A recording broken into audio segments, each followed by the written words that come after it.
一般癌症的治疗，大部分拢是手术、化疗或者是放射标靶治疗等。但侪病人伫咧接受癌症治疗，容易出现无爽快的副作用，亲像胃肠无爽快、晕眩、肋头毛，或者是口干、四肢末端的麻等。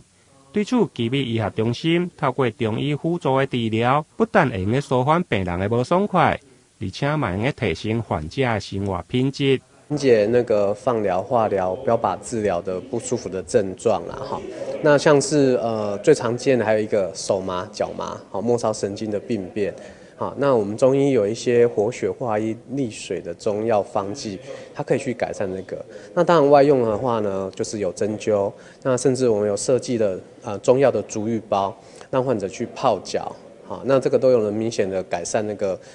末梢麻痹的那个症状，对。那当然还有其他像失眠，好睡不着啊，然后食欲啊、体重下降啊，好这些问题。那像失眠的话，我们除了一些养心安神的中药以外，我还会针对穴道去下针。那当然在耳朵的部分也有一些安眠助眠的效果。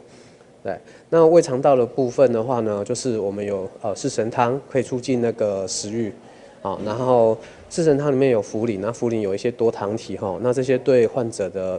那个免疫提升都有帮助。亲像这位65岁梁太太，因为乳癌第2期，伫咧初期的治疗出现晕眩无爽快，加上平时活动容易来喘气袂顺、喙焦、末梢的麻等，经过中医的调理甲占顾，已经大大改善这种的症状。就是感觉到说，我好像有口干舌燥呢，然后我就我那个主治医师郭医师就跟我说，那我跟你安排中医哈，跟你调节一下。我说好，然后他跟我安排过来哈，然后我就来找李医师，然后那时候我就吃药的时候就肩颈都很不舒服啊，然后他还会跟我做针灸，就有舒服感。要不然你那时候连手你要往后面，就像50间，你没办法手往后面去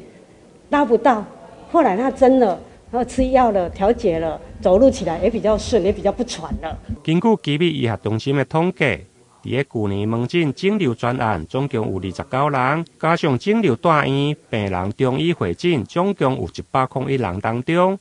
在加入中医辅助的治疗，整体评估明显改善的有4个人，轻微改善有61个人，两项加起来有效改善的就高达6成4左右。台南新闻林根采访报道。